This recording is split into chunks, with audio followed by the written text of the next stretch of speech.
Good afternoon, everyone, and welcome to our Reopening Together industry event. I know that right now, every moment of your day is critical, and I want to thank you all for joining us so that we can take these first steps in rebooting the tourism industry together. As citizens, we have come to understand the effects of COVID-19 in every detail across every aspect of society. But as an industry, we have an insight into the deep impact that this pandemic has had that is completely unparalleled. Within weeks, this industry that had been operating at record levels and employing over a 250,000 of people was faced with not only health, but also economic challenges that jeopardized the survival of businesses and thousands of livelihoods. We know that this crisis has not only impacted your business, it has reached into your daily lives, your families, and the fabric of your communities. From the beginning of the pandemic, Fáilte Ireland has worked hard to provide supports through our COVID-19 support hub, where you can find webinars, courses and advice on finance, on HR, insurance, guidance on various government supports and much, much more. We have had excellent engagement and feedback on these supports with over 200,000 visits to the support hub. Through speaking to hundreds of tourism businesses and sector groups on a weekly basis, we try to get the best understanding of these rapidly evolving challenges and also to continue to offer the best support we can. In addition to these direct consultations, we have established a Fáilte Ireland COVID-19 advisory group with leaders from across the industry. This has been an invaluable forum to both help Fáilte Ireland put in place the supports we could, but also to channel feedback from industry into wider government. We participate and fully support the work on the Tourism Recovery Task Force, and Fáilte Ireland will continue to provide support for and raise awareness of the issues facing every area of the tourism industry, both with our department and with wider government. So today, firstly, we're going to look at the latest consumer insights and unveil the new COVID-19 Safety Charter, which will help instill public confidence in the safety standards of tourism and hospitality businesses. Secondly, we will share with you a major new domestic marketing campaign that will be a key part of our recovery plan. Thirdly, you will also be getting a sneak preview of the new DiscoverIreland.ie website. And finally, we will give you a full overview of our business supports initiatives. Once again, thank you for joining us today, and I would like to introduce you to Brian O'Flynn, who will speak about the work we are doing across Ireland's ancient East. Thanks, Paul. Good afternoon, everybody, and thank you for joining us today for today's virtual roadshow. I'm coming to you from Powers Court House and Gardens in County Wicklow, one of the many beautiful houses and gardens that Ireland's ancient East has to offer. Luckily for me, Powers Court is also located just within the 20-kilometre radius of where I'm currently living. I'm delighted to see that so many of you could join us here today to hear about the plans we have in place to work with you and partner with you to reopen your businesses safely and successfully over the coming weeks and months. COVID-19 has had a devastating impact on the tourism sector. This has affected you at the level of your business, which is now damaged, and also at the level of the destination, which remains fractured as a result. We hope that today will reassure you that we're here to work with you with the plans that we have in place to relaunch the tourism sector within the region. Before I introduce today's speakers, I just want to give you a quick overview as to what my team's efforts will be focused on over the coming weeks and months. At the level of the business, we will continue to meet with you on a regular basis and do the deep dive into your business to identify any supports and interventions that we can put in place to help you to meet your immediate and longer term needs. At the level of the destination, we have coalesced a number of destination recovery task forces in partnership with various local authorities. The concept of these groups is they will seek to identify any roadblocks that exist and remove these to drive the tourism recovery at the level of a destination. These groups are made up of key representative stakeholders across the various destinations within Ireland's ancient East. Ireland's ancient East is usually very different at this time of the year. It's usually thronged with people from all corners of the world. It's stark and scary to see for us all the impact that COVID-19 has had, given how quiet the region currently is. We do know that the international market won't be returning in the immediate term. However, we do also know that the domestic market are eager to get out there for breaks as soon as safely possible to do so. Ireland's ancient East accounts for 38% of domestic trips annually, and as a result is well positioned to take advantage of this pent-up demand that we know exists. The first of our speakers today is Jill Azevedo. Jill is the head of our Consumer Planning and Insights Division. Jill's team have been conducting ongoing research since the start of this crisis to uncover what the preferences of the domestic market are for travel within Ireland. Jill will take you through some of these preferences and how you can adapt your messaging accordingly to address these preferences. The second of our speakers today is Kerry. Tara will take you through the recently announced COVID-19 Safety Charter and how you can apply for this. The COVID-19 Safety Charter is important on a number of levels. It will give reassurance to your customers and visitors that you are operating safely. On a level up from that, it will give reassurance to the international market that Ireland is indeed operating safely as a tourism destination. Alison Levins is our next speaker as the Head of Marketing. Alison will take you through an overview of our domestic recovery campaign. She'll also show you how it is that you as a level of a business can tap into this campaign to drive short and long-term breaks into your businesses over the coming months. The next speaker is Cadogan. Claire is our Head of Digital. Claire will take you through an overview of the new Discover Ireland website. Claire and her team have been working on this project now for over a year, and its launch is quite timely. Claire will give you a sneak peek as to what the Discover Ireland website looks like and show you how this will drive direct referrals into your businesses. Our final speaker today is Martina Bromley. Martina is our Head of Business Supports. She will take you through the various business supports that are currently available to each of your businesses and also a roadmap of the supports yet to come. These supports have been identified and prioritised based on ongoing interaction with you and also your various sectoral representative bodies. We'll finish up today with a question and answer session. This will give you the opportunity to ask me or any of the speakers from today, including our CEO Paul Kelly, who will return for this session, any questions that you might have. Today's session will be recorded. We will send you the link after today, and if you have any further questions, please direct them to me or our team as you would through your local tourism officers. Without further ado, I'll hand you over to Jill Azevedo, who'll take you through consumer planning and insights. Thanks so much, Brian. I'm Jill Azevedo, and I look after the Consumer Insights and Planning team at Fáilte Ireland. Over the last few months, pretty much actually since the end of February this year, we've been doing an enormous amount of consumer research and developing a number of insights into what's going on in consumers' world as we've lived through the COVID-19 pandemic. A lot of the insights, a lot of the research that we've been doing has helped form the basis of the recovery plan, which you're going to hear a great deal about this afternoon. So critical to all of this has been understanding the emotions, what is going on in people's worlds, how have they been feeling about COVID-19 during the last few months. We know the framework is very much the virus, the implications on health, safety and security, but we've seen two core themes that have remained really stable over this period, and that's the level of anxiety and that's concerns about finance. Level of anxiety is always going to be there. This is a bit of an unknown as the roadmaps opens up, and as we engage in the different phases, we are all still nervous about what is that going to look like, how is that going to feel. And as we move through the rest of this presentation, I think it's critical that we bear in mind the need for safety and the need for security when it comes to consumers. And you'll see in their own words, there are a lot of things that they're talking about when it comes to this particular area that are important to them. So we do know there is a level of excitement, there's a level of desire for people to actually get out there and to start doing the things that they usually would, underpinned by this anxiety and framed by the need for safety. So we see people talking about the importance of social distancing. What does that mean for them? We see them talking a lot about safety and the implications that means for safety environments. And really interesting, the desire to be able to see what different businesses, so whether it be restaurants, hotels, pubs, activities, attractions and so on, what they are actually doing very visibly to make sure that environments are safe for them. So using the consumer journey is a great framework and a great way of actually looking at what is happening in consumers' lives and how close they are to booking holidays, what their intent looks like, what the barriers and enablers are in this particular process, and of course what people are looking to experience when they go on their breaks and their holidays this year. We do see, really interestingly, intent is now sitting at 57%.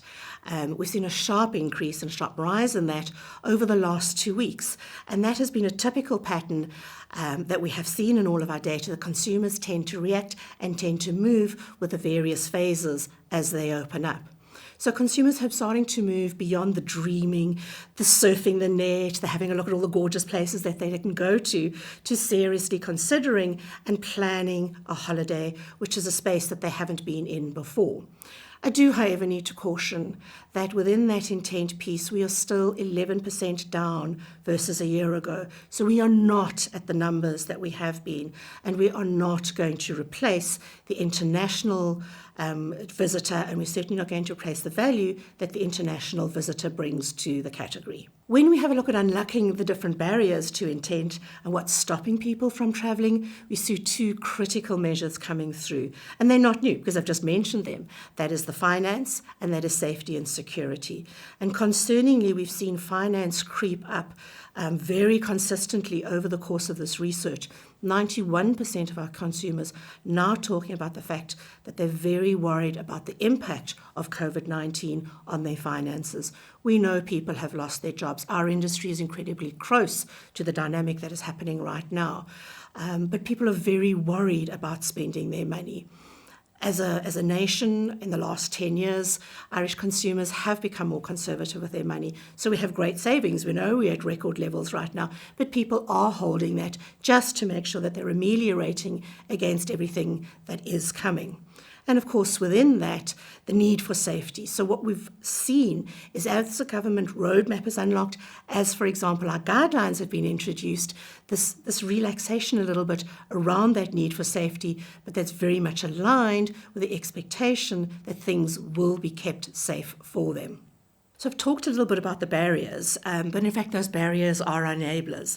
They are the things that consumers are going to be looking for to make their decision or to help inform their decision as to whether or not they are going to travel this year. So health and safety, absolutely a critical barrier. People want to see the hand sanitizers. They want to know that hotels, restaurants and pubs have all the relevant procedures and processes in place to keep those environments safe. Finance is also a barrier, but also that enabler. We have an opportunity to create great value for our consumers and look at that whole value equation and what that means. So do we have the opportunities, for example, to build partnerships, involve in various different levels of collaboration across experiences and activities, and that will all help our consumer to move beyond the barriers that they currently have. Booking behaviour is probably the one thing that's been a little slower to move. So while people have been in their dreaming and their intent phase, it hasn't converted as strongly as we would like in terms of actual bookings. Those bookings are very strongly related, again, to the barriers that we are seeing in place. Now, it is really interesting because one of the things that we do see in this category is that intent and booking behaviours are highly correlated.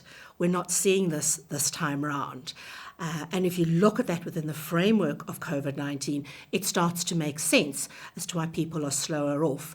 And in fact, what's really interesting is we've seen a 2 to 3 week lag with consumers moving their behaviour post roadmaps, post openings into actual behaviour. So their intent might be there, but the actual behaviour isn't there. So we only have about 16% of our consumers who are telling us that they have booked their holiday or elements of their holiday this year. The good news, however, within that is that we have seen 40% of those consumers claiming to have made those bookings in the last 2 to 3 weeks. So we are seeing this shift, and we are going to see this shift a lot more over the next few weeks.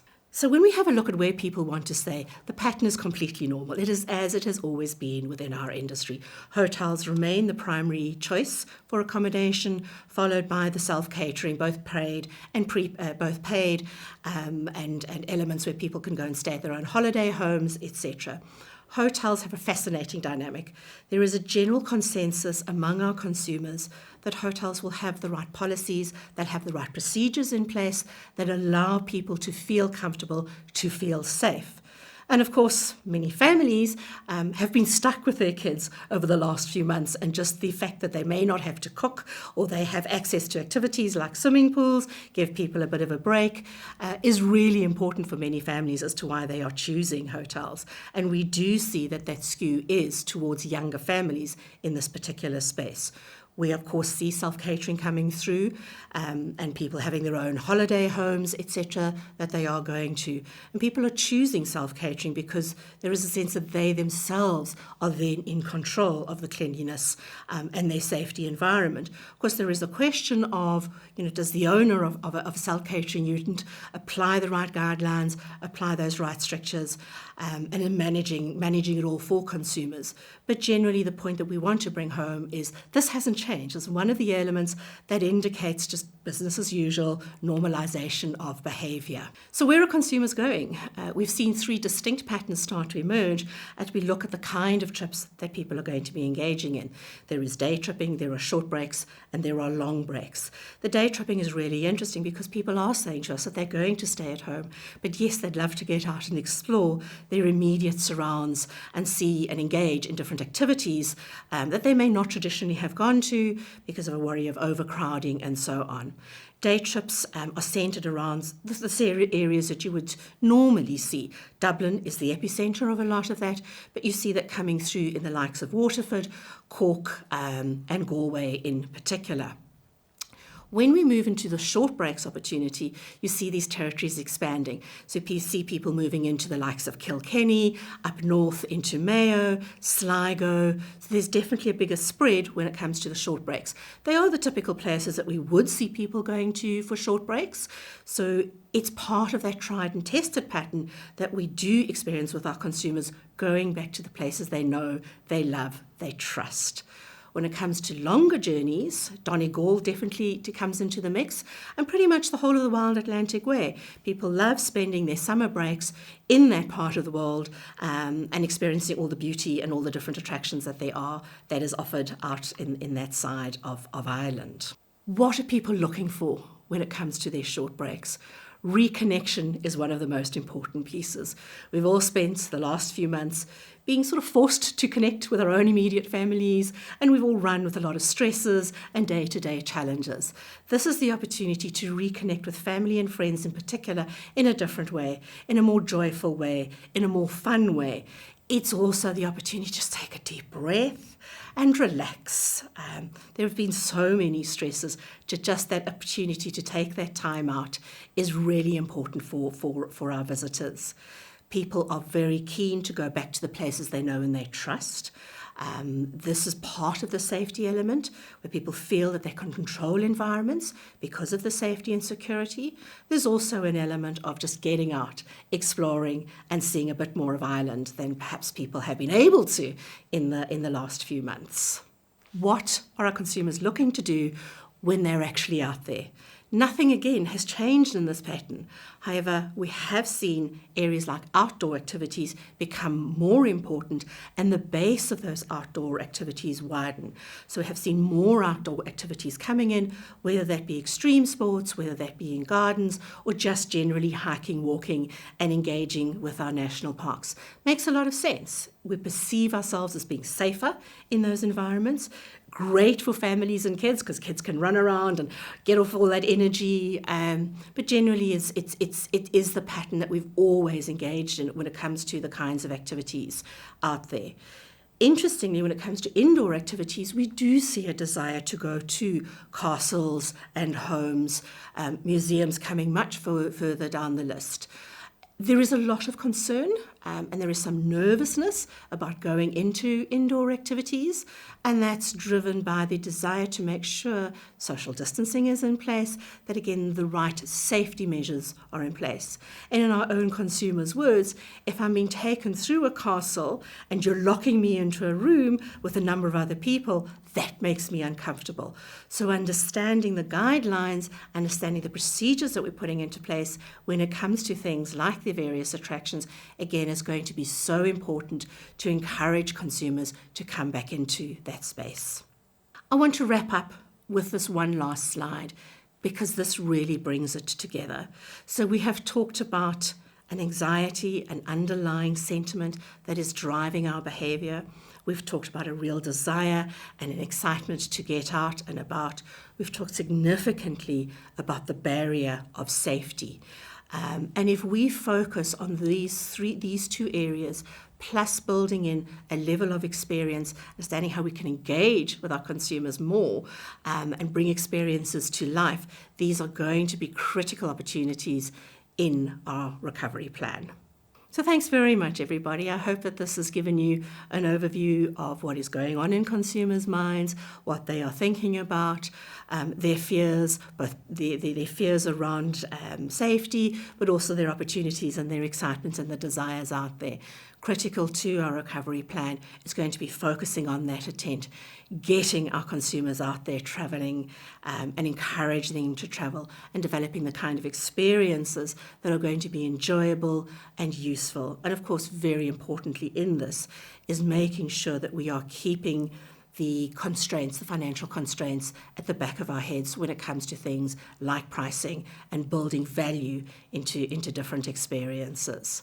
I'm now going to hand over to Tara and she will take you through some of the interesting areas that we've been developing in the safety territory. Thank you, Jill. Good afternoon, all. My name is Tara Kerry and I'm the Accommodation Development Manager within Fáilte Ireland, and I'm here today to talk to you about COVID-19 Safety Charter. So, to give you a little bit of context first and foremost, Fáilte Ireland research shows visible health etiquette in businesses and safe breaks are strong motivating themes as people plan their domestic holiday this year in 2020. 87% of consumers want to ensure that the appropriate safety measures are in place where social distancing or physical distancing and the relevant hygiene protocols are absolutely obvious to them. So there is now an emotional need for safety, and tourism businesses are on the front line of providing this. The COVID-19 Safety Charter will help instill public confidence in the safety standards of tourism and hospitality businesses as the sector reopens across the country over the coming weeks. So Fáilte Ireland issued sector-specific operational guidelines for tourism businesses on June 9th, in line with government public health advice. So the guidelines were drafted in consultation with trade bodies and associations. We also worked with a number of state agencies and departments, which included LEAF, HSE, the FSAI and others, as well as our parent department, the Department of Transport, Tourism and Sport.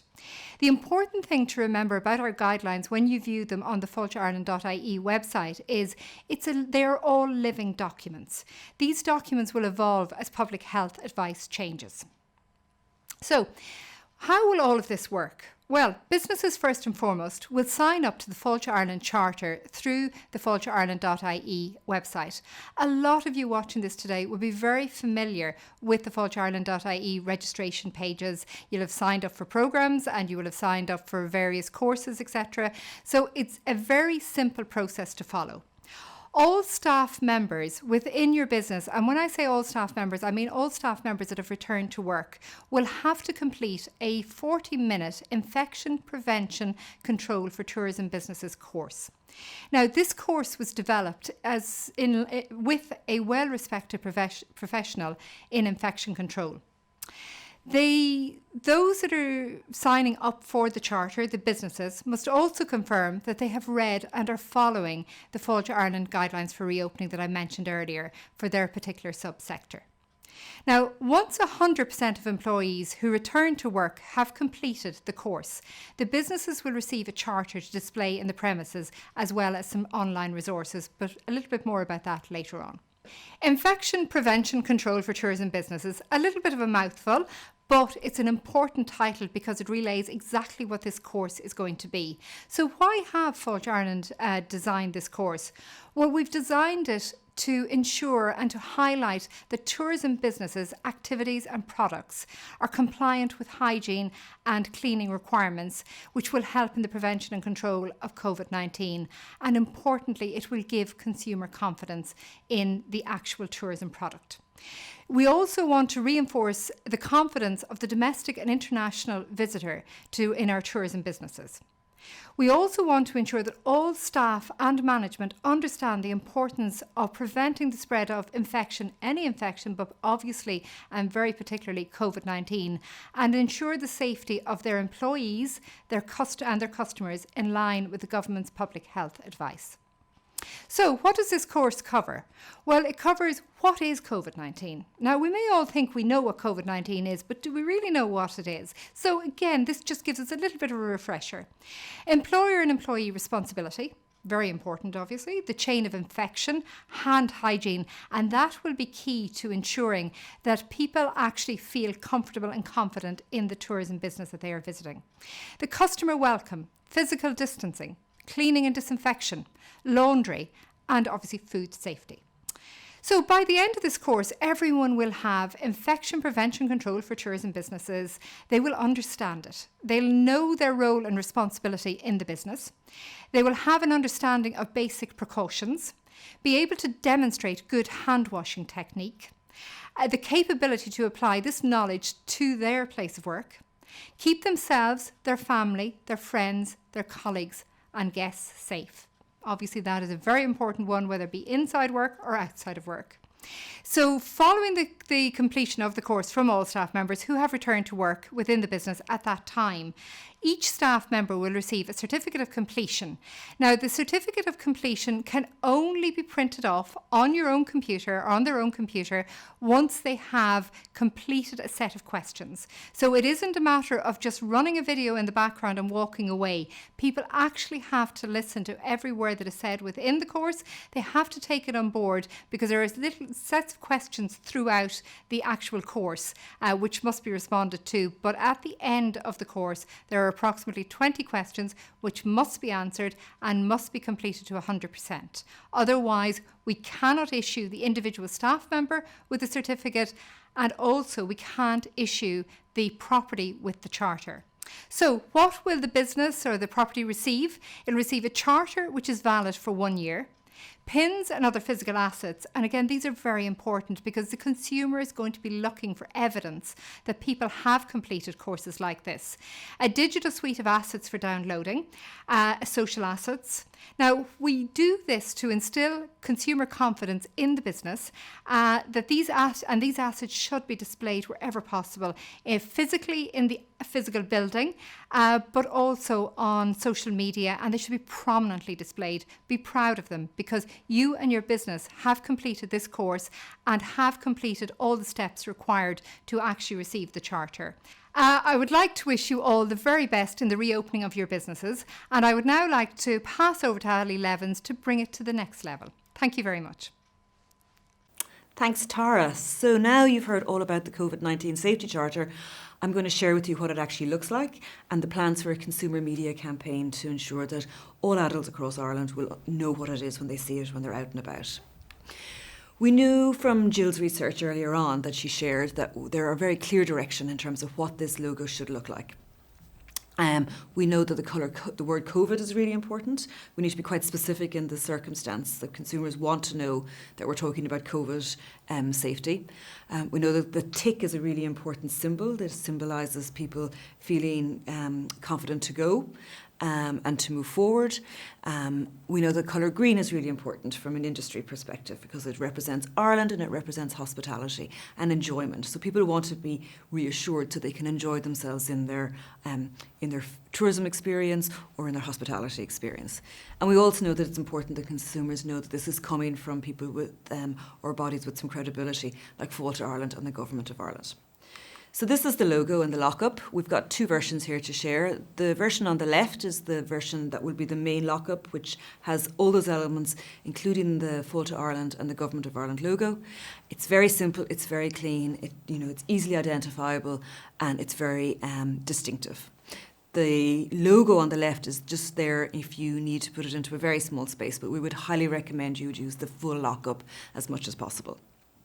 Now, when your application has been complete, you will receive a link to a digital toolkit. In that toolkit will be your charter itself. This is a sample of what the charter will look like, and you will be able to display that on your premises. We will also be sending out a starter pack to all businesses who've completed the application form, and in that is some collateral such as decals for windows, staff badges and posters as well. So again, all that's going to be made available to you over the next coming days and coming weeks. In addition to all that material, we will also be launching a consumer campaign. It's a high-reach, mass impact campaign, because we know that it's going to be really important to make this as identifiable and as understandable as possible. And the more people who know and recognise this logo, the more of an impact it's going to have in the industry. So with that in mind, we're launching a campaign on the 4th of July, which is give enough time for as many businesses to be up and have their applications completed and to have their collateral in place before we put this out on air. So this is a sample of the press ad. You'll see it's very simple. It's all about making that logo and that symbol as identifiable as possible. The TVC, again, it's very simple. It's just going to talk to how people want to get back out and enjoy themselves and feel reassured. And if you have this logo and this charter in place, that you have committed to following all these preventative protocols and to employee training. So this is just a schedule. It'll launch, I said, on the 4th of July. It'll run through into September. It's across TV, press, radio, and social channels as well. We estimate about 95% of all Irish adults will see this campaign at least 5 times over the coming weeks. So that's the COVID Safety Charter. We know that must be lots of questions. We would encourage you to go to Fáilte Ireland.ie, where there'll be a lot more information, or to use the chat function to ask questions at our Q&A in a little while this morning. So now I'm going to share with you our second campaign that we wanted to share this morning, which is our domestic marketing reopening campaign. Before I share with you the plans for the new domestic marketing campaign for reopening, I just wanted to touch briefly on Keep Discovering, because that was the last time I spoke with a lot of you when we shared our new platform for all our advertising.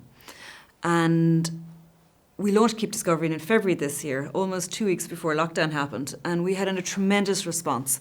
And I just wanted to reassure you that Keep Discovering will still be our long-term campaign for domestic holidaymakers.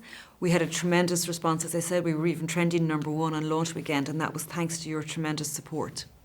And Keep Discovering will be back on air later on in the year. And in fact, we're going out and we're filming a lot more content for Keep Discovering across the country, across July, August and September this year. But we did know that it probably was a message that we needed to have a slightly different message for this, unique time that we're facing into. We know from Jill's research that consumers are looking for this balance of safety and desire. The Keep Discovering message was all about that 75% of Irish people who go back to the same place on holidays every year and trying to encourage them to do something different.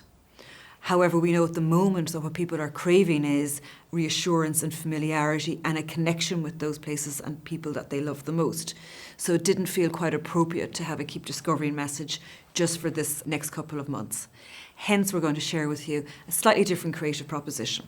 There isn't a person on this island that hasn't been impacted by COVID. And one of the things that we know is that COVID has stolen something from everybody. And the way we would like to say is at the moment is that Ireland has probably never felt bigger to people. And it's never felt bigger physically, in the sense that getting into your car and driving down to Bantry from Dublin will be like going to Bali, in terms of, the sense of distance and, the scale of that journey.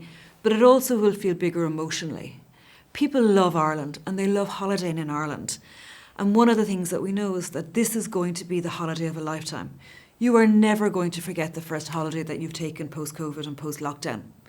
Whether it's a pint in your favourite pub, a picnic on your favourite beach, as they say, these are priceless memories that we're about to create and make over the coming months. So we really wanted to capture that, and so that we would have communications that would really resonate with people. This idea of it never feeling bigger and that COVID has stolen something from everyone really does resonate with all our key audiences. If you're a young adult, you've really missed out on a lot of those rituals, whether it's graduations, whether it's festivals, hanging out with your friends and socialising in summer months. If you're a family, you've probably been cooped up at home, trying to balance homeschooling and work at the same time and not seeing your kids enjoy the freedom that they need to thrive on. And if you are an older adult who have spent, who've just reclaimed some of their independence and you've kind of have the house back to yourself, but probably the last few months the house has been full of boomerangers and you've been caught between that and also probably looking after cocooners as well. So there isn't a person on the island that hasn't been impacted and that is craving a sense of autonomy and freedom and about, getting back to those things that they enjoy and love the most. And that's why we believe that this creative proposition of Ireland Make or Break for It is really the right message for today. We think it's got a tonality of fun and humour, and it is very Irish. And it is about a positive reclaiming something. It's about a sense of ownership, and it is a sense of, urgency. So make a break for it, get out there and have that holiday of a lifetime over the next couple of months. To bring this to life, we have a huge mass impact campaign launching this weekend. We've been able to pull everything forward so that we are going to be ready to go on Sunday, in advance of opening. We'll be investing over €2.5 million over the summer months, and it'll be on all channels: TV, radio, print, digital, social, PR. We are going to be big with this Make a Break for It campaign. Now, to share some of that content with you, I want you to cast your mind back a minute. These are some images that are familiar to everyone who's been looking at the news over the last couple of months, whether it's people queuing to get into Woodies, or staying up overnight to get to pennies, or being in a car queue for 2 hours to get to a McDonald's drive-through. The sense of anticipation you can see that people have for getting back to some of those familiar things that they love and enjoy.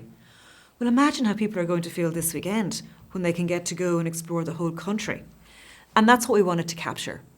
We know that the best brands and the best communications are those that capture the cultural context. And hence we wanted to capture a little sense of what people are going to be feeling and anticipating this weekend. So what I want to share with you now is a piece of film that we'll launch on Sunday, and we hope that you enjoy it as much as we do.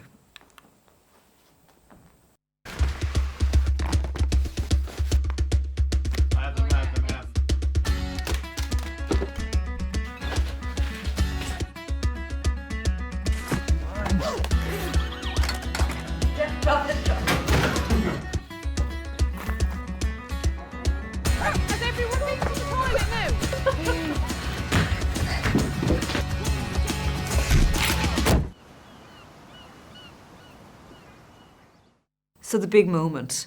I hope you saw yourself in there. I know I certainly saw myself and my family. And we think it's a light-hearted look that captures that joy of going on holidays. And that we know that's one of the things people love the most, is that getting ready.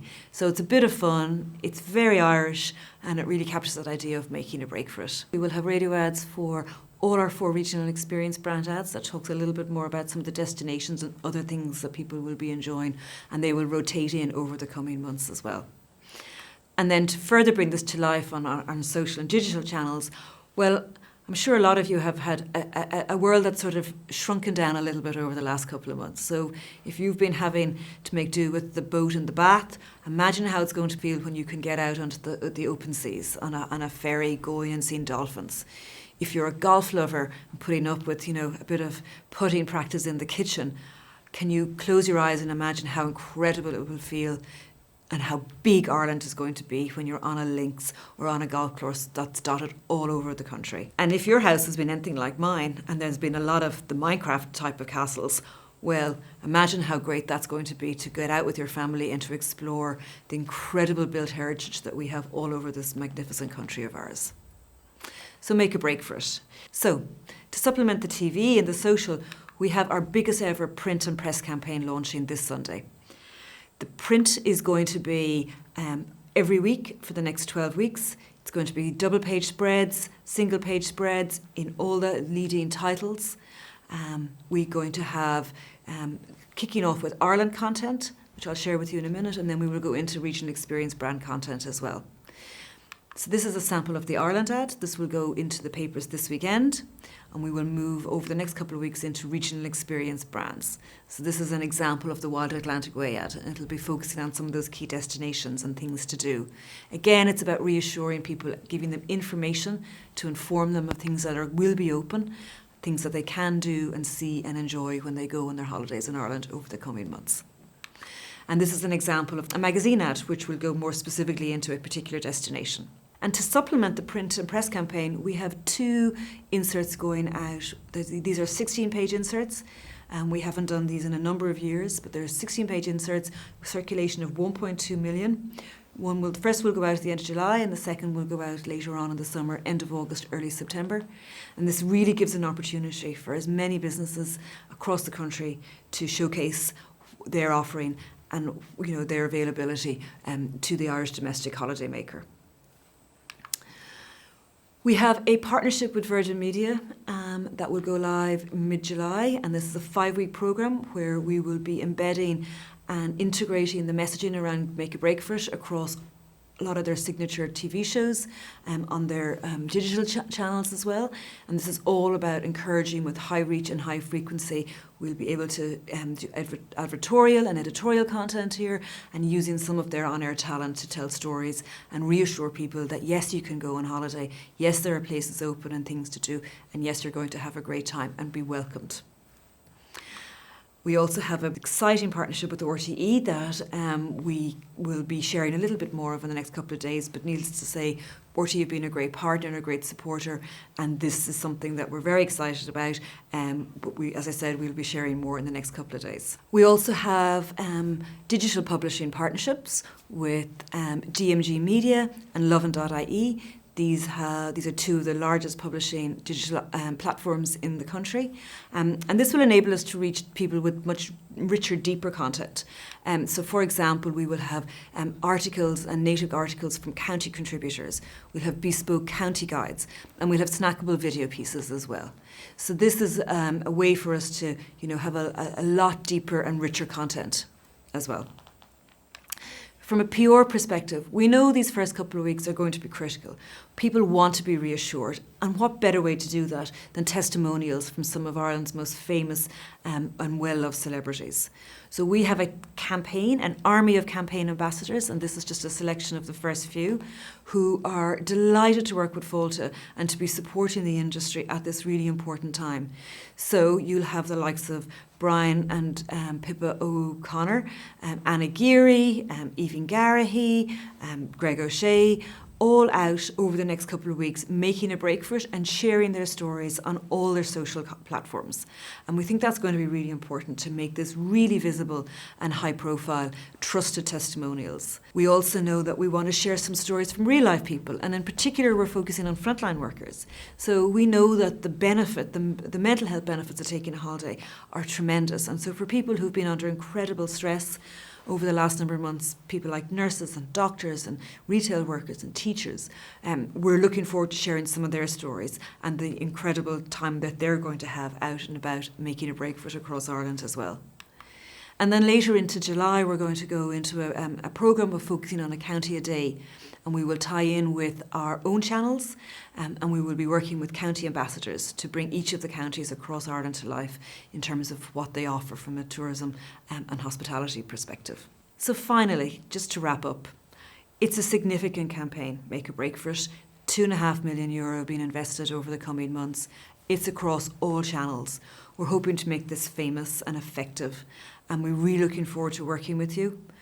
We're going to rely on your help to get us information as to what's open and what's on, and to make sure that you work with our regional heads to get that information back into us and we can feed it through so your businesses will be featured and promoted. We're looking forward to sharing phenomenal stories about people who've had great experiences across the country in your businesses and have an amazing time. So I mentioned earlier how we know consumers are going to think that Ireland has never felt bigger. And to reflect that, this is our biggest campaign that we've done. And we wanted to leave you just with one more look at our Big Moment TVC that goes live on Sunday night. And after that, I'll be passing you over to Claire, who's going to take you through exciting plans for DiscoverIreland.ie.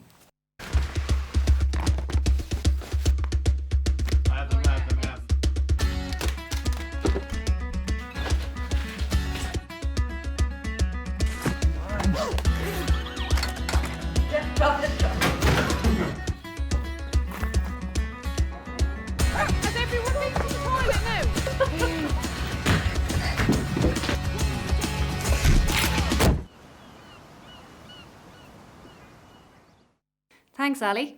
Hello, everyone. My name is Claire Cadogan, and I lead the digital marketing team in Fáilte Ireland. And I'm here today to update you on the work that we're doing on the new Discover Ireland website, launching later this summer.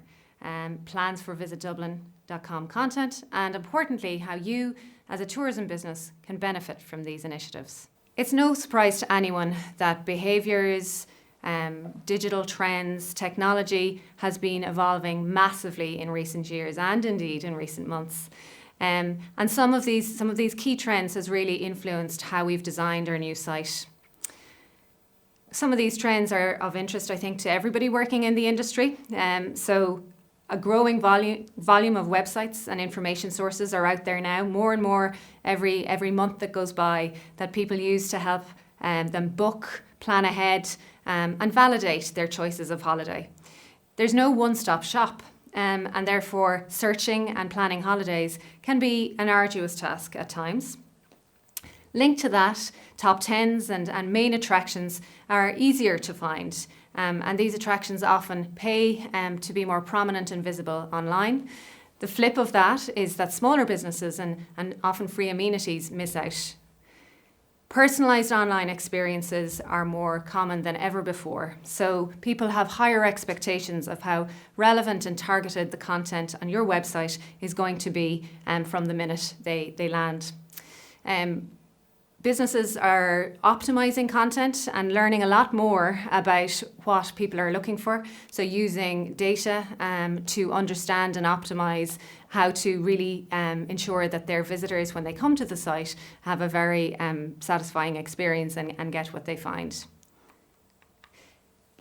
Leading digital sites are also prioritizing high impact imagery and video, because this makes a really compelling case for your business. It really showcases and sells your business in the best possible light. And equally, we can see that there's a growing proliferation and usage of online travel agents, which can be a useful source of business as part of the overall channel mix.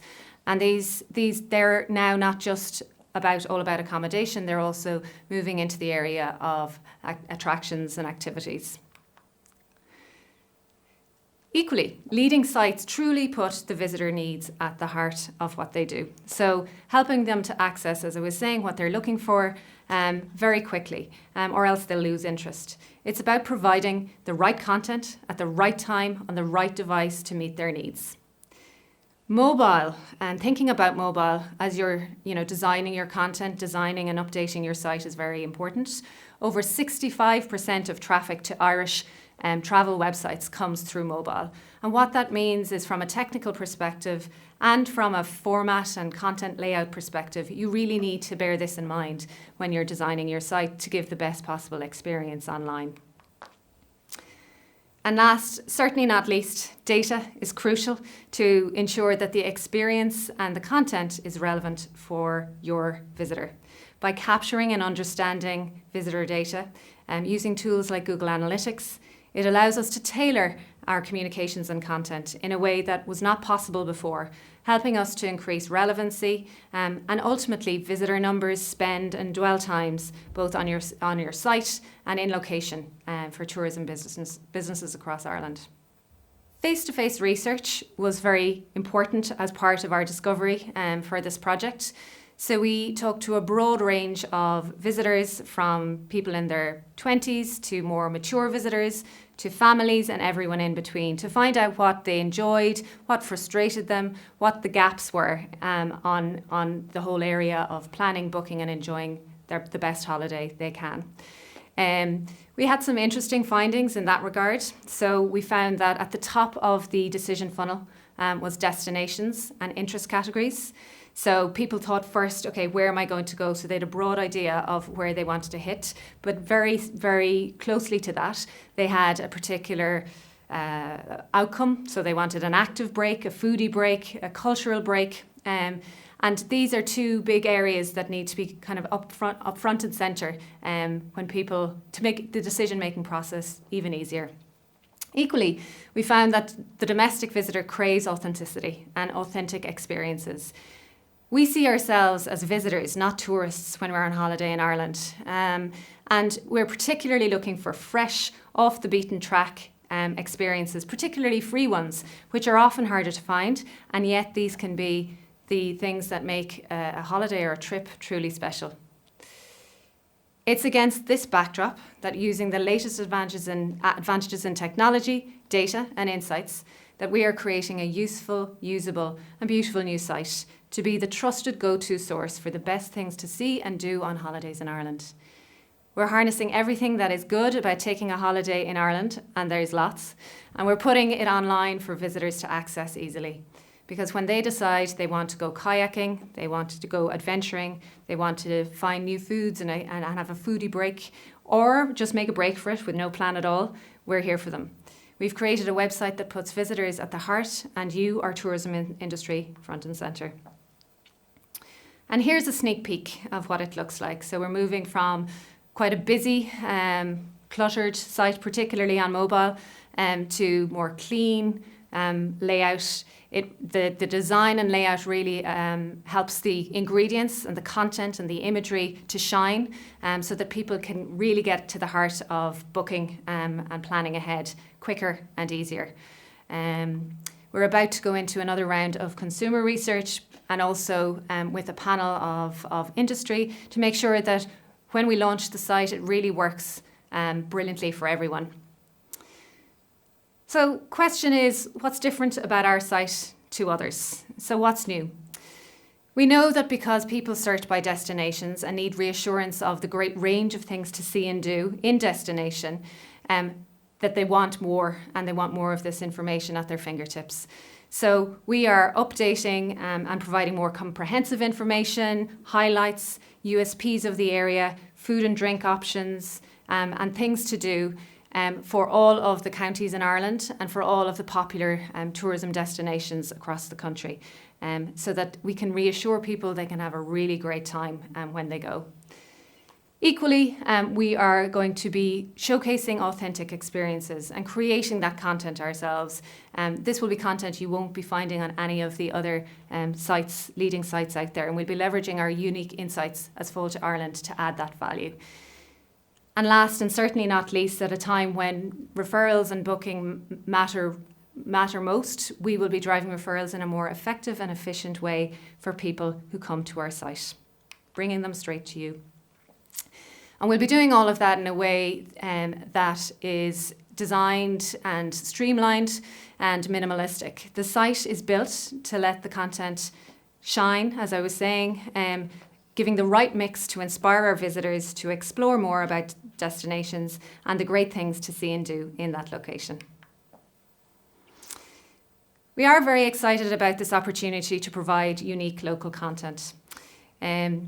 We are going to be leveraging our network of Fáilte Ireland employees and local experts to create these tips so that people don't miss out and they really can get the best out of their holidays. So things like local tips for destinations, local tips for businesses, don't miss. You can't miss out on, the sunset on this beach. Bring a picnic, bring your friends, bring your family, and enjoy the sunset, the spectacular sunset on the beach when you visit. When you're visiting Schlievely cliffs, the best way to really experience the drama of those cliffs is to hop on a boat on Teelan Pier and enjoy an unforgettable experience. So tips and value that we can add at every point along the way to make sure people get the most out of their holidays. Equally, user-generated content. So we know that people love sharing their experiences, and it's actually a really compelling way for others to understand what's on offer. So we have some tools and software that will allow us to really harness the best UGC out there for, again, destinations, for businesses, and everything in between that we can upload onto our site to give to produce a really good shop window and sell your business in the best possible light. So on launch, we will have sections within Discover Ireland that will be linking out to our regional brand sites. So when people are looking for Wild Atlantic Way content or they're looking for Ireland's Hidden Heartlands content, they will be brought directly through to those sites from Discover Ireland. Later in the year, we will be migrating those sites into the heart of Discover Ireland. taking all of the great content into that central location that will get more visitors collectively and be supported ongoing and throughout the year, benefiting from our advertising and promotional campaigns. So, all of this is to ensure that you, our industry, show up brilliantly and are bookable for our visitor. There are some actions that we'd love you to pursue after listening to me today to make sure that you are really optimising your digital footprint. So the first thing I would say is please review and update your listings on DiscoverIreland.ie with particular focus on the quality of the imagery. So we're looking for high-res imagery, we're looking for inviting, compelling imagery, using descriptive copy and concise copy, and making sure that we have the appropriate booking links for your business. We have updated our Get Listed process, so it's a lot easier to use and more streamlined, and you'll find it on FáilteIreland.ie. We'd encourage you to link to our site from yours, driving relevancy and authority on Google, whilst giving your visitor access to all the best things to see and do at one click. Also a reminder that when you've completed your COVID-19 Safety Charter application, your listing will be updated to reflect the badge on the site, which will give further reassurance to your visitors that your business is taking the appropriate care and precautions in this new world. Remember to claim your Google business listing so that you control the information that the visitor sees when they find you on Google, making yourself as accessible and as appealing to potential guests. And last, and certainly not least, be social. Tag in our Discover Ireland and regional brand social channels to increase the reach and relevancy of your content so that we can also share with our communities who are very highly engaged and actively looking for this content and for this to see your businesses in action. So with that, I will say thank you. Thank you for listening. And I'll now leave you with a video to recap on this exciting new initiative and give you more of a sense of the new site. I look forward to working together to unlock the potential of digital in driving the recovery for the tourism industry over the weeks and the months ahead.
Thanks, Claire.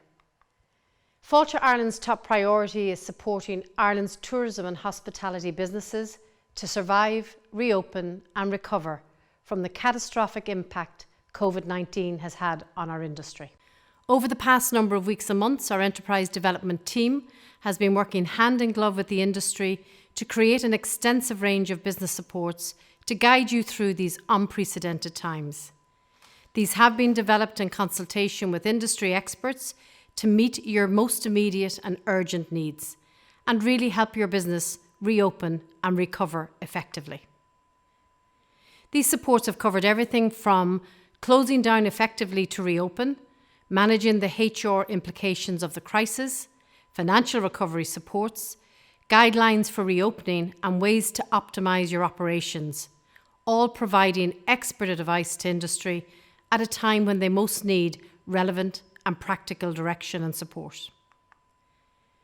Now, as we have a firm date to reopen, we are focusing in on the supports that will help businesses to maximise their sales, marketing and digital efforts. It is really all about supporting businesses to drive their sales directly through their own website, through their own CRM and through their sales teams. And most importantly, now aligning those initiatives to the domestic marketing campaign which has been launched in the next couple of weeks. So what will this range of supports look like? Reshaping the experience for the domestic market. There is real potential for businesses to rebuild and reshape their offering for the domestic market, and our supports will focus on saleable experiences. And what does that look like? Crafting a great experience will be very important. Making sure that it is compelling for the domestic market.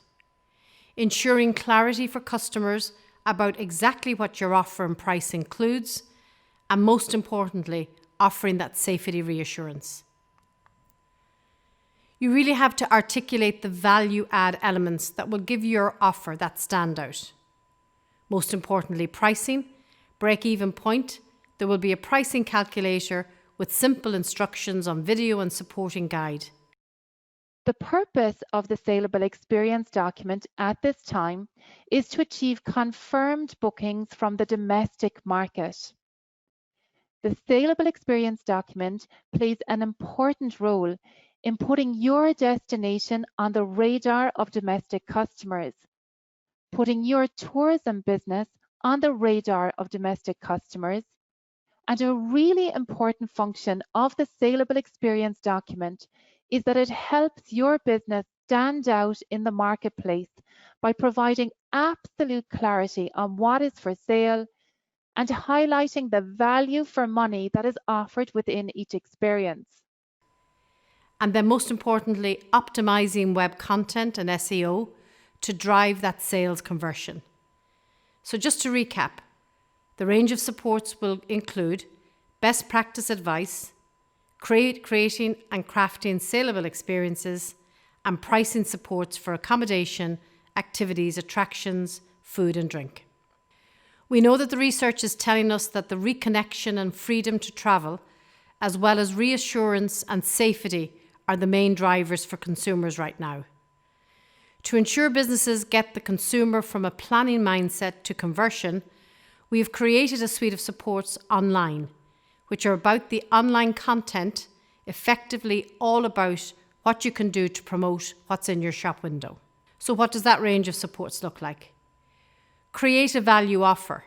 Pricing is all about value and it doesn't have to come cheap.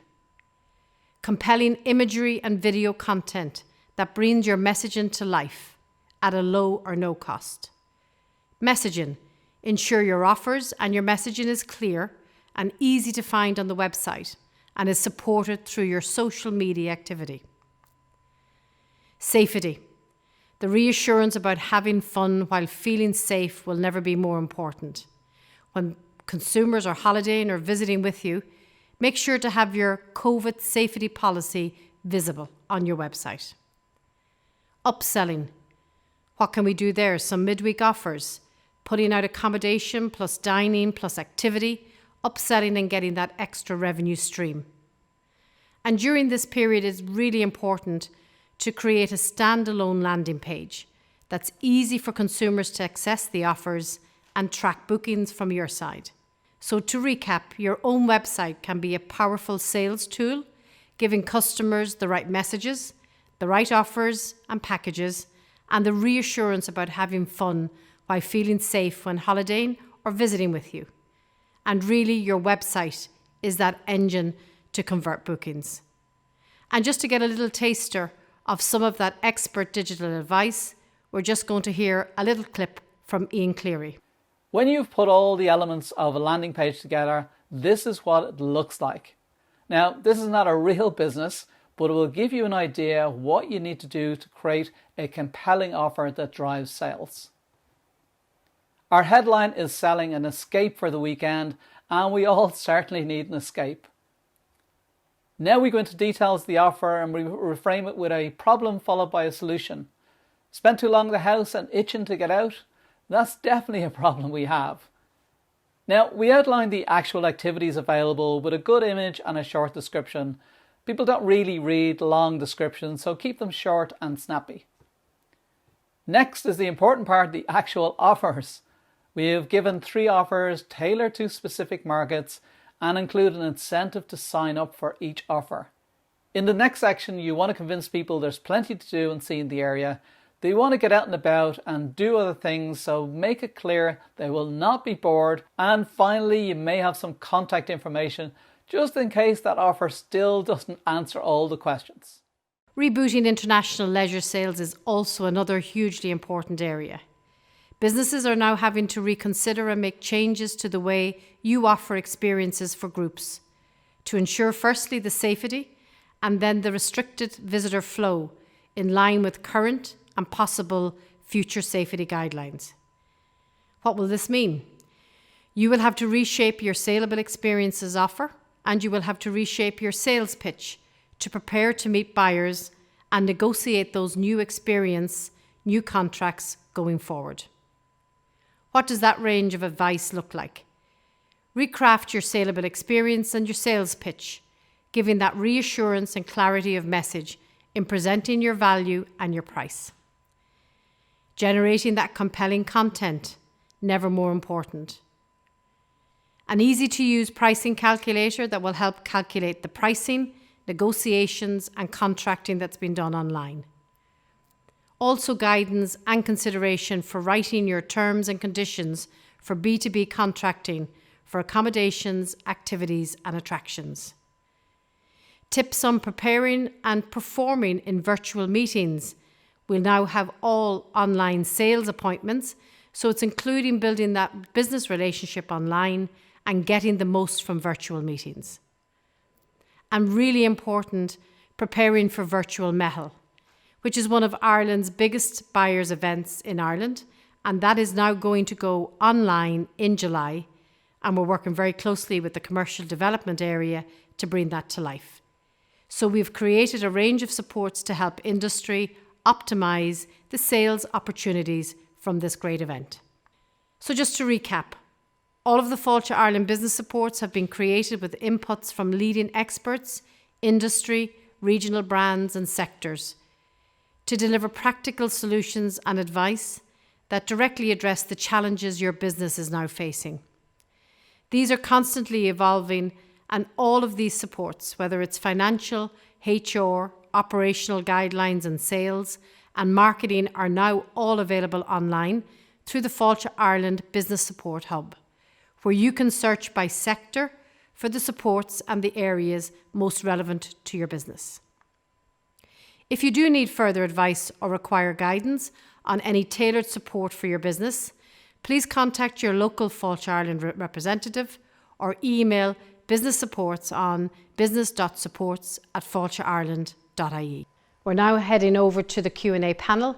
I'd now like to hand you over to Brian O'Flynn, Head of Ireland's Ancient East.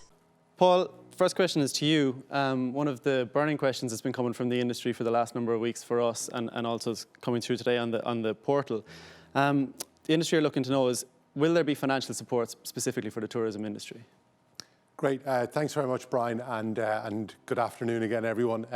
Just to before I answer the question, if I can, just to take a moment to say a couple of thank yous.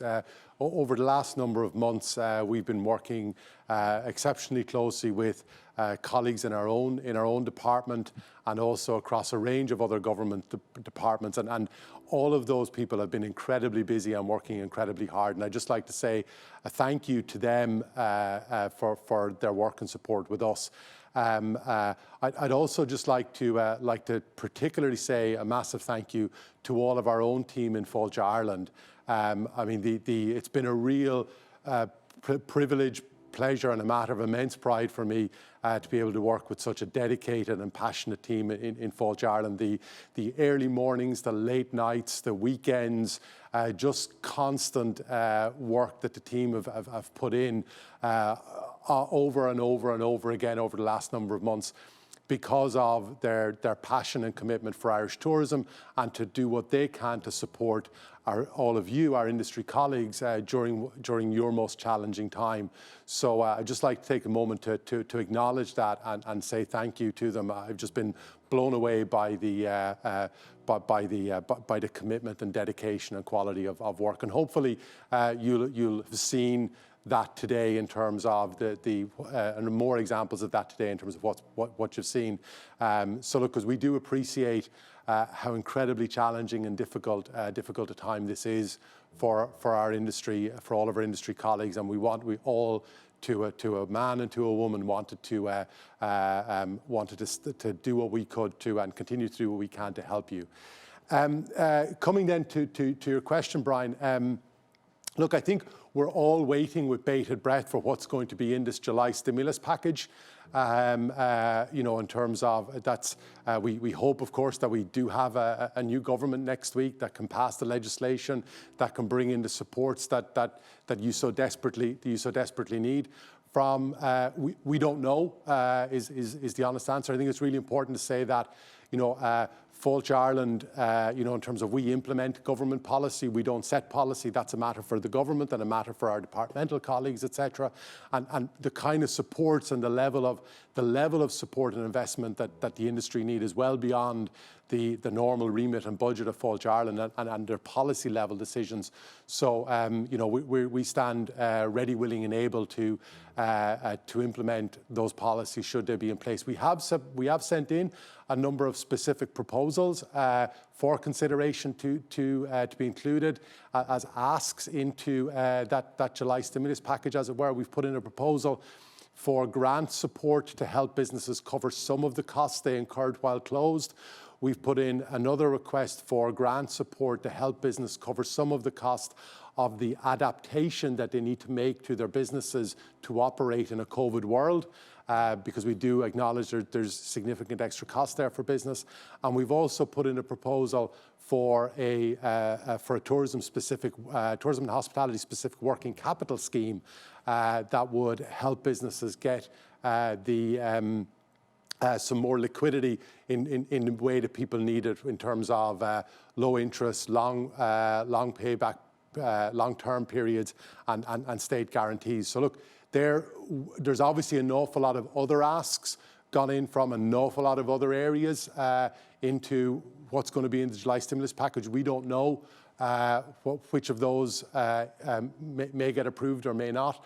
But look, we're hopeful, and we've certainly done everything we can. I know our department colleagues have done everything we can, and I know that the Tourism Recovery Task Force is also very supportive of those. So in terms of in terms of we're banging the table, I suppose, as hard as we can, and I know our colleagues are as well. So we'll just have to see where that sits in terms of all those priorities when the July stimulus package comes out. Thanks, Paul. Sticking with you, if I may, another common thread coming through here is on the temporary wage subsidy scheme, and if you think it will be extended. And specifically, some of the questions are, is that on the agenda of the National Tourism Recovery Task Force? Yes, absolutely. We have spoken about it a number of times on the Tourism Recovery Task Force. It's something that that was fed through to me very early in the process, that when the temporary wage subsidy scheme was introduced, that it was an excellent initiative, one we fully welcomed and supported, and kind of inputted in. But we did, in terms of the inclusion of seasonal workers, is something that is a particular challenge for tourism, and we would absolutely like to see if they could be included in that. That would be obviously a very significant benefit to the tourism industry, and also because of the revenue challenges and the cost challenges that the tourism industry are going to face for some time, because obviously we have no overseas visitors at the moment, and overseas visitors account for about 70% of the tourism revenue in the country. So without that, with the limitations on capacity and revenue opportunities that social distancing brings in, and then also with the extra costs that business have to incur to operate in line with the COVID guidelines, we think that they are important reasons why, if at all possible, the temporary wage subsidy scheme should be extended, ideally for the rest of this year and through the winter, until hopefully we can get into greater revenue next summer. Thanks, Paul. Again, another one for you, again, coming through quite common here. A lot of people asking around the quarantine measures. You might want to just address that as we have the floor. Yeah, look, as I said, we have no overseas visitors at the moment, and incredibly important to the tourism industry, and we're not going to get any overseas visitors with a 14-day self-isolation period. It effectively says Ireland is closed for overseas tourism, so we fully support the recommendations of the Aviation Recovery Task Force, which was set up in parallel to the Tourism Recovery Task Force. And they're calling for where it's safe from destinations or source markets, where it's safe to bring people in from, where the progress of the disease in those markets is in line or better than Ireland. That would say that surely we could start opening up air access to and sea access to those markets. Where with appropriate testing and tracing and things like that, and trying to get away from a blanket 14-day isolation period. And I suppose importantly, we're saying that early communication of that, because people need to plan their holidays, etc. That even if it could be communicated that that it will be gone from these markets by these dates. That would enable people to start planning, because we do know there is demand. There is some demand out there. We hear that from overseas buyers, from our colleagues in Tourism Ireland, etc. That there is some demand there, so it would be good if we could facilitate. Obviously, from a tourism point of view, we'd love to see that. Thanks, Paul. Ali, I might go to you next. Huge amount of positive feedback coming through here on the new marketing campaign. You'll be delighted to hear. A lot of people just want to know what's the best way for them to get involved. Great. So I hope everyone will have seen the breadth of the campaign that we're launching on Saturday, both in terms of the number of channels that we'll be kind of leveraging, but also the length of the campaign. And what we would say is that there's opportunities for hundreds of businesses all over the country, and particularly in IAE, to get involved in the campaign, whether that be featured in a press ad, a radio ad, some of our social content. But the main thing that we were going to ask you to do is get your details uploaded and up to date in our TCS system, because that's how we're going to know who we can feature and who we can't. The worst thing that we could do is to put somebody into a piece of communication and they'd be closed. So that's probably our the number one call out in terms of how we'd like you to help us with this.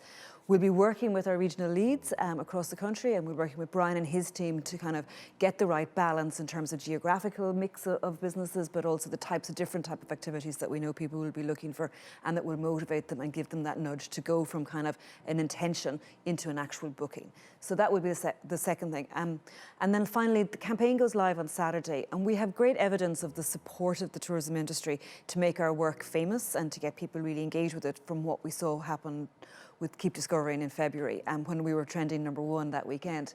So we would ask over the weekend, the ad goes live Saturday at 6 o'clock on the RTE1 6 o'clock news, just in that peak time before high excitement before the country reopens really on Monday. Is to share the ad as much as possible, to use the hashtags, like hashtag make a break for it, hashtag feels bigger, and with your own other tags that you'd like to use yourself, to get a bit of excitement and a bit of fame for the campaign. That would be the second big ask. Great, thanks, Ali.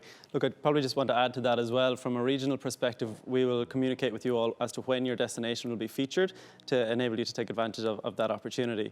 One other thing as well, which hasn't been highlighted today, but the commercial development team are working hard on a tactical sales campaign to drive conversions. We'll continue to update you over the coming weeks as that develops as well also. Ali, I might stick with you, and maybe it's one for yourself and Jill, but how people are wondering, how do we measure the success of a campaign? Sure.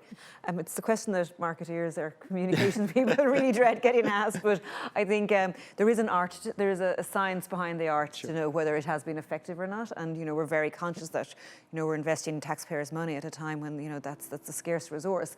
So we will most definitely be tracking the effectiveness of these communications.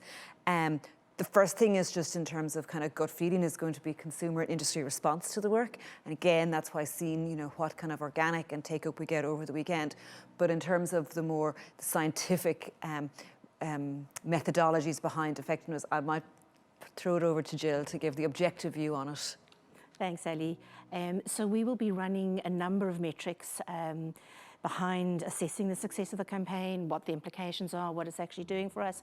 There's a host of metrics, but probably the most important ones that we want to look at are the conversion metrics. So moving from consideration of breaks into intent, which we have seen move up quite nicely in the last few weeks, and then obviously measuring that into bookings. We'll get a lot of information from you on that.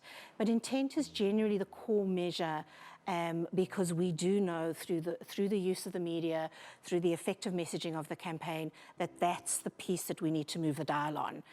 So we'll have all of those diagnostics in play. We'll be checking in them on a regular basis to make sure that we are doing the absolute best we can with this campaign.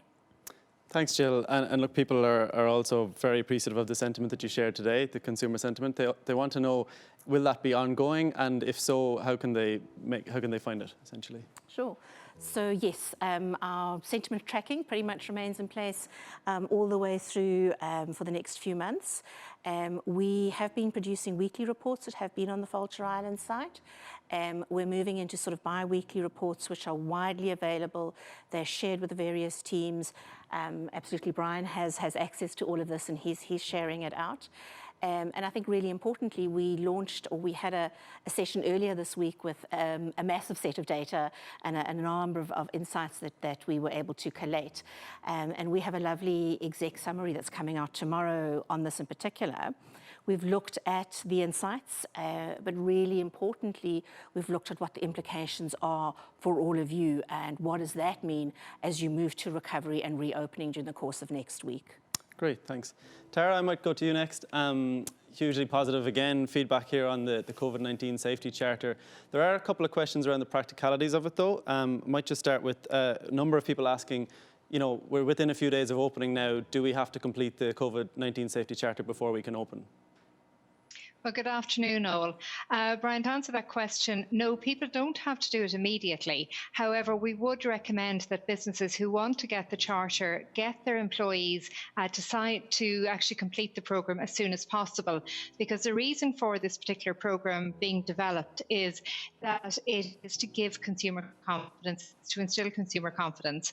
And if staff start doing this programme now, it only takes a maximum of 45-50 minutes. 40 minutes for the course itself, and then just some time to answer the questions. But I'll tell you, one of the nice things about this course is that people will actually learn more than they already know, and they'll gain some very good insights. And as a result, they'll be confident when they're going back into the workplace to actually ensure that they're meeting the requirements of the consumer. Great, thanks. And on this similar vein, there's another question that's coming through here. Some businesses will only open with some of their staff. So do businesses need to put all of their staff through that training before they can reopen, or can they start with just the staff that come on board as they open? They can start with the staff that come on board as they open, because we know that a lot of businesses, unfortunately, are not going to be able to take back all of their staff in the early days. We hope now that over time they will be. But if, when they start off first and when they're signing up to the charter, they get the staff that have returned to work to complete the programme. And then as more people come on, now it could be just one person or it could be up to 10, 20, 30 people coming on over a period of time, there's an option through our system to just add in their names and they'll get access then to the programme. Fantastic. And will there be any sort of compliance insurance around the safety charter? There will indeed. We want to ensure that all businesses, which we believe they will be complying with it. So we will be doing some spot checks. And our assessors, when they go out, will be going out to work with businesses, to advise businesses. So again, the spot checks will happen over the period of the year that the charter is valid for. Fantastic, thanks. again, another question that's come through a few times. A number of people saying my business is not listed with Fáilte Ireland. Is this training logo available to me? Well, as most people would be aware, we've had a substantial number, we've just completed a substantial number of reopening guidelines in association with the sectoral bodies. So they're all available for people to look at up on FáilteIreland.ie. And within that, if somebody cannot find the sector specifically that they're not sure, which sector they should be looking at, feel free to contact us and we will advise. There are a number of accommodation providers who may not have had the opportunity to sign up to the National Quality Assurance Framework. If they're not signed up to the National Quality Assurance Framework, unfortunately, they cannot sign up for the Charter. However, we have made it very easy for businesses to actually sign up. And again, all of that information is on FáilteIreland.ie. And we would only be too delighted to talk to people who have any questions about it. So please feel free to actually go to the FáilteIreland.ie website or to contact Fáilte Ireland directly. That's great, Tara. Thanks a million. Paul, we're running out of time here. I might just give you the floor do you have any final message you'd like to give to industry today? Yeah, thanks very much, Brian. I mean, just first of all, say, a massive thank you to everyone for giving us your time and joining us here today. It's fantastic to see such level of interest and engagement. We hope that it's been a valuable use of your time. We hope you got some things out of it that will be helpful to you. And I just want to wish everyone the best as you reopen your businesses next week and begin to welcome customers back. I just wanted to send our very best wishes and thoughts to you. We appreciate it's going to be different. It's going to be challenging. We've all had to get used to operating in different ways. And I say kind of supermarkets haven't had to make their customers queue outside the door before now, but now they've had to do that. And as tourism and hospitality businesses open up as well, things are going to be different as well. Hopefully, over time, those differences will get less. Hopefully, we'll all, and I'm very confident that as an industry, everyone will adapt and will be able to navigate those differences and still give a fantastic visitor experience. So look, we appreciate it's going to be challenging, but we also appreciate that people are kind of itching to get going again. So we just wanted to say that. That I know Brian and his team in Ireland's Ancient East and all of the teams in Fáilte Ireland will be standing shoulder to shoulder with you as you go through those challenges ahead and as you seek to get the Irish tourism industry back going again and bring people back to work and welcome visitors back. So just to say thanks very much again, and we'll be doing everything we can as we progress over the next weeks and months to make things as easy as we possibly can for you. So best wishes and thank you very much. Thanks, Paul. Just to let you all know as well, we'll be sharing with you an event guide which has some practical supports based on what some of the material you've seen today. That'll be emailed directly to you all, to anyone who's registered. Also, today's session is recorded. It'll be going live on our website tomorrow, so if you wish to look back on it. I just probably want to echo Paul's sentiments there. Wish you the very, very best of luck in reopening your businesses over the coming days. And also want to reiterate that I know my team are eager to get out there to meet you again in person over the coming weeks as soon as they possibly can. Just to finish off, I'll hand you over to a short message from Minister Brendan Griffin. Hi everybody, I'm delighted to be asked today to record this short message as part of Fáilte Ireland's Virtual Industry Day. I know that the last number of months have been extremely difficult and challenging for people, but today marks an important milestone as we prepare to reopen for business, and I hope that you will find today's session to be informative and helpful. The government is extremely concerned about the huge challenges that lie ahead, and I'm absolutely aware of the huge impact that has been made on the tourism industry since the arrival of COVID-19. That's why the work of the Tourism Recovery Task Force is critically important, and it's also hugely important that every good idea is brought forward and given full consideration, and that ultimately the report of the Tourism Recovery Task Force is acted upon. And that's something that I'm passionate about about, because we will need to see that action to ensure that tourism recovers to the optimum level in this country. But today I'm very encouraged to see the Safety Initiative Charter from Fáilte Ireland, and also as well the details of Fáilte Ireland's 2020 domestic marketing campaign. We know that the domestic market for the remainder of this season is going to be hugely important and will also be important in years to come as well.